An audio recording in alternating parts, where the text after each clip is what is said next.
welcome to my channel. My name is Zaina Mohammed, and today I'm going to talk about something that I'm very passionate about, a topic that's dear and near to my heart, and that is self-care. We're not taking care of ourselves enough, and it's hurting us, especially as women. Although the solution to the problem is applicable to both genders, I'm talking about it from the frame and perspective of a woman myself, right? Let's delve into it. Why is this a problem? Let's address that first, right? If we don't take care of ourselves, we're going to experience burnout, be emotionally exhausted, we're going to have poor mental health as well as physical health. We're going to have a diminished sense of fulfillment, and we cannot even enjoy the things that we have accomplished and the blessings that we have in our lives if we can't be present and healthy enough to enjoy it. There's the quote that says, you have 99 problems until you have health problem, and then that becomes your only problem. Your 99 problems just vanish, right? Everything else in your life doesn't matter if you're not healthy, mentally, physically, spiritually, and emotionally. So that is why this is a problem and continues to be a problem for people that are living in modern societies. We have to take care of ourselves. There's no buts and ifs about it. If you don't make time for your health now, you will be forced to make time for it either in your 40s, 50s, 60s, and some of us will not reach there because we abused our bodies so bad and did not give what it needed that it deteriorates way before the age of 40. This problem came about because we live in a hustle-driven culture where output is more valued than being, right? Toxic productivity. People don't even have the ability to sit and rest without feeling guilty about the rest their bodies need. That's the saddest state, honestly, right? And I feel like we're so used to the go, go, go, go, go, go that our nervous system gets used to that level of urgency that we don't know how not to be in that mode. But if you want your health and well-being and want to thrive in life, you're gonna have to unlearn these things. The demands of modern life are high, and in addition to that, we're constantly connected to our digital spaces. That leads to emotional dysregulation, information overload. Another reason why I believe that this came about, especially for women, is that we're socialized to self-sacrifice, to put the needs of others before our own. That doesn't serve anybody. It doesn't serve other people, and it doesn't serve us, because it just leads to resentment and us not taking care of ourselves. But when we don't do that, which I'm going to talk about later, we're going to benefit other people that we take care of, our kids, our parents, and people that we're in relationships with will benefit from our well-being as well, as much as we benefit ourselves. I am not a person that only talks about problems without solutions. So that is why I've created this YouTube channel, to talk about solutions. And so yeah, that's how the problem came about. And the result, like I said, is burnout, emotional exhaustion, poor health, mental and physical health, as well as diminished sense of fulfillment and just liveliness, feeling gratitude for life and just enjoying it and contributing something to the world and being a productive member of society. So what's self-care? Self-care is not a luxury like a spa day that you go to when you're exhausted or something that you treat yourself with. That is not self-care. Self-care is a necessity. It's not indulgence. It's not an afterthought. Let's get clear on that. Self-care is essential. It addresses and integrates the 4 dimensions of the self: the physical aspect of us, the mental, the emotional, and the spiritual. It's foundational for resilience and thriving in the world. It's a must when you are in high demanding roles, both personally or. Personally, the most demanding role is motherhood. You're raising little kids that need not only to be taken care of physically, but also emotionally, mentally, socially, spiritually. To pour into them requires your cup to be full. If you're empty, what can you give? Professionally, you cannot be productive and give to your work and your career as much as you would have if your cup was full. It's just honest truth. And if you're a mom and a professional, take care of yourself. Self-care matters because it restores balance. You rest for a period of time, you take care of your needs, and then during another period of time, you do the things that you need to do, the things that you're responsible for. You play your roles in society, in your family, in your workplace. It prevents burnout and chronic stress. It improves your relationships and self-worth. And I want to highlight the word self-worth here, because when we're not taking care of ourselves, but we're taking care of everything else that we own, I feel like that's a signal that you're unconsciously sending to yourself that you're not worthy of receiving that care. But your car is worthy of that monthly or weekly maintenance that you give it. So self-care restores that self-worth, self-respect.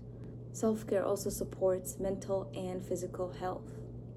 It supports you to show up fully in your life and in your work. So now that we know what self-care is, why it matters, and why lack of self-care is hurting us all, now let's get to the solution. I believe the solution is making self-care an integral part of our lives. Making self-care part of our lives requires us to put it into our routines, into our schedules. Our weekly routine, our monthly routine, bi-weekly routine, you name it. It's not a thing that we do when we're at the bridge of burnout. It's something we do daily, weekly. And like I said, self-care is not just going to the spa. Self-care addresses the 4 dimensions of you. Your mental aspect of you, your physical aspect of you, your emotional aspect of you, and lastly, your spiritual aspect of you. We have the body, we're living the physical world, but at the end of the day, inside of us is the soul, and we're spiritual beings. So now I'm going to focus on the first one, which is the physical. And I believe when we fix and take care of this part, this dimension of ourselves, we see a big improvement. I have divided the physical dimension into 4 subcategories. The first subcategory is nutrition. The second subcategory is movement. The third is sleep. And the last one is personal hygiene and beauty practices. And that, I feel like, applies to us women, right? We love beauty, and hygiene is part of health. Now we're going to address the first subcategory of the physical. I'm sure you heard you are what you eat, which is true, by the way. The question now is, what are we eating? When an animal is taken to the zoo, their environment is tailored to mimic their natural habitat. And the same way, the foods that they're given to eat are foods that their species have evolved to eat. Why? Because it's important for their health and well-being and survival in the zoo. Human beings are no different. Our environment is important, which is not a topic for today. But the things we eat are important. We have evolved to eat certain foods that are readily or highly bioavailable. If we're not eating those foods, we're gonna get sick. Let's be honest, modern food is no longer food. It's highly, highly processed. It's very addictive. It's stripped of all nutrients. If there's even any left at this point, I'm not even sure. Loaded with sugar, seed oils, sweeteners, things that are known to cause inflammation and diseases in the body. They're also marketed aggressively, and because they lack the nutrients that control our satiety, we keep buying them. We keep buying foods that are causing us harm, that are not giving our bodies, our cells, our organs the nutrients that they need. So the cycle continues. We buy addictive foods that are convenient. A couple hours later, we crash and we feel depleted. We go back and we buy more of the same foods that cause that sluggishness, that anxiety, that anxiousness.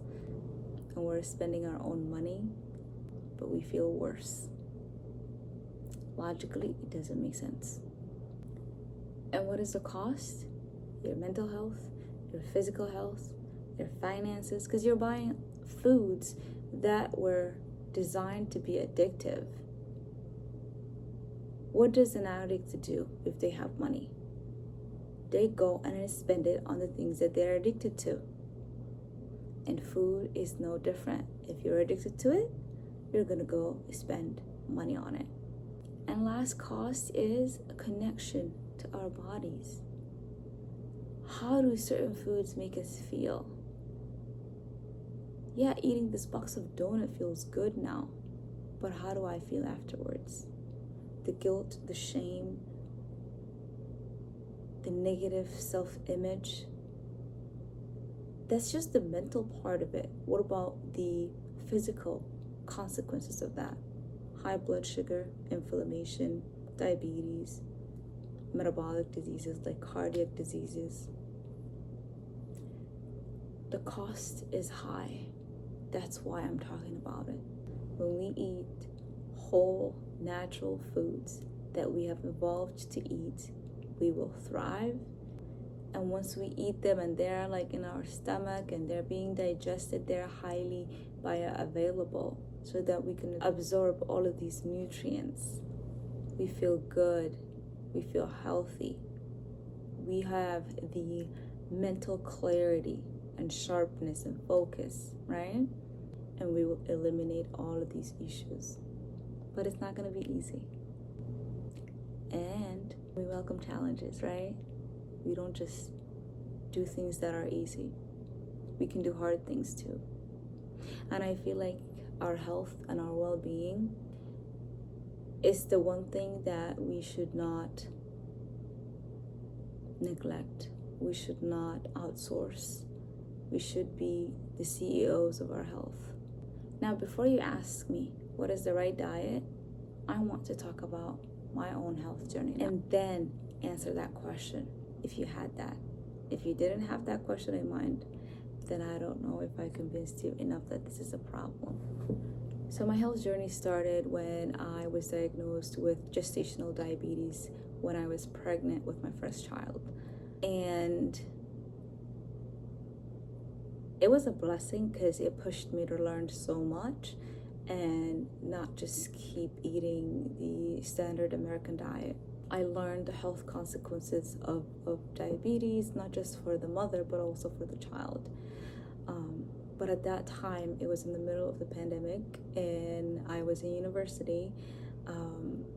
I did not have the time or the capacity to do further research. And then while I was in school, while I was in nursing school, I learned that in the OB class, gestational diabetes, patients with gestational diabetes have more than 50% chances of getting diabetes within the next 5 to 10 years. I was in my early 20s. I'm like, if I don't make changes, I'm getting diabetes maybe even before I turn 30. And that was not, it did not feel good. It did not feel good. But like I said, I had a baby, going to school full time in the middle of a pandemic. I did not have the space or the time to research about diets and workouts. So I'm like, you know what, I'll deal with this as soon as I'm done with my nursing program. Before I could do that, I had my second baby. And again, I was diagnosed with gestational diabetes again. And in both times, I managed it with keto diet and exercise. So I didn't have to take insulin or anything. But this time, I knew I had to change when the baby came, because I already have a family history of diabetes, and I could not see myself having diabetes in my 30s and 40s and upwards. Just poking my fingers 4 times a day during my pregnancy was enough to tell me that this is not the route that I want to go. So in October of 2023, 2 weeks postpartum, I started my diet. I did a low carb, low fat, moderate protein diet, and I was doing home workouts. I wasn't gonna go to the gym, and I was as consistent as I could be. You know, I'm not gonna lie and say I was perfect within the 3-month period, but I was as consistent as I could be, and I lost 40 pounds within 3 months. I was so proud of myself. I was on the lower range of a BMI. I lost all the baby weight and more. I was healthy, and I loved it. So February of 2024, I went back home, and I did not want to lose my milk supply, so I did not care or give much thought into what I was eating. And I ended up gaining 20 pounds within 3 months. So when I came back, I was like, I need to lose this weight. But I couldn't do it right away because I was moving. So I was like, you know what, Zainab, once you move and settle into your new home, you will lose the weight. I've lost it one time, and I have the capability of doing it again. Plus this time, I don't have 40 pounds to lose. I only have half of that, which is 20. Even after I gained 20 pounds, I was still within my normal BMI. So once I moved, I was like, okay, let's go again. I got on the low carb, low fat, moderate protein diet, and I started my workouts. And within the first 2 weeks, I have lost 9 pounds, which was amazing. Except here's the sad part. I became so fatigued. I have experienced fatigue that I've never experienced before in my life. I pulled all-nighters with a baby. I did a lot of things with little sleep and not taking care of my body as much. And I was never fatigued like that. But this time when I went on the diet and I was doing the same exercise that I have done before to lose the 40 pounds, I was so fatigued. Not only fatigued, but I have joint pain, PMS symptoms. When the monthly cycle came, it was just a lot of symptoms that signaled to me something is wrong. And I went on and researched, because I'm like, I'm not giving up. I need to figure out what is going on. This worked for me before. Why is it not working anymore? And that is when my research led me to the proper human diet. I literally spent weeks researching about this, and not just researching, but experimenting on it. Like, you are the scientist of your body. So what is this proper human diet? A proper human diet should support metabolic health. It should provide all the essential nutrients. It should reduce inflammation, prevent diseases, and promote longevity. And lastly, it should respect or at least acknowledge our biology. You remember at the beginning I talked about the animals in the zoo and how people that take them to the zoo, they mimic their environment, and then they give them foods that they were evolved to eat, because if they don't, the animal's health will deteriorate and they will die. So it's important that this diet that humans eat also respects our evolutionary biology and the things that we are evolved to eat. There are 4 parts to the proper human diet. Number 1, it's whole, not processed food. Whole, natural, single ingredient, real food. 2, it has high nutrient density, meaning you're getting the essential nutrients in relatively fewer calories. Like you're getting your vitamins, you're getting your protein, you're getting your healthy fats, you're getting your minerals, and I'm going to name them actually. These are your meat, especially like organ meats like liver, rich in iron, B12, vitamin A, etc. Eggs, so good. I don't know anybody who dislikes eggs, but if you do, I'm sorry. Eggs, they have good protein, healthy fats, B vitamins, salmon, sardines, fish. If you like seafood, great. Packed with omega-3s, protein, vitamin D, selenium, olive oil, nuts, seeds. All of these things have healthy fat, magnesium, and other important minerals. So, to conclude, number 2, these are foods that prioritize and are rich in protein, healthy fats, minerals, and vitamins.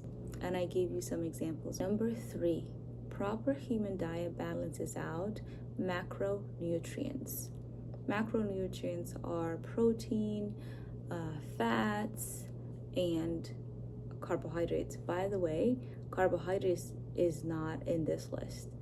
Balanced micronutrients that I'm talking about for the proper human diet here is referring to fats and protein.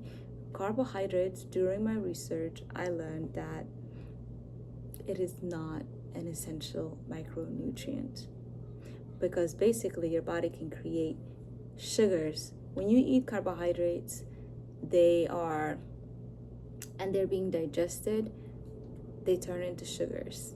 And your body can do the same with protein. But protein also has other functions, but carbohydrates doesn't, which makes it non-essential. Surprised, shocker. Why are we eating all these donuts and all these ultra-processed foods if it's non-essential? We're basically wasting money. That's how I see it now. So my conclusion is proper human diet addresses all the things that I talked about. It's low in carbs, or maybe 0 in carbs. It has good protein, and it has healthy fats. Animal fats from fish, from eggs, from avocados, olive oil. You might ask me about vegetables. Leafy vegetables have very little carbs, and you can eat them. The 2 diets that fit those categories are ketogenic diet and the carnivore diet.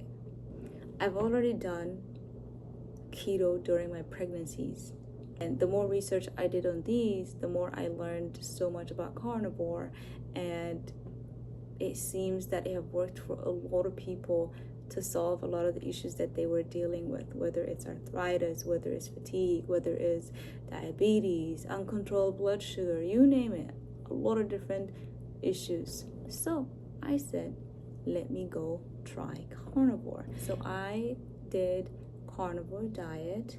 I tried it, and the first month of doing the carnivore diet, I couldn't believe it.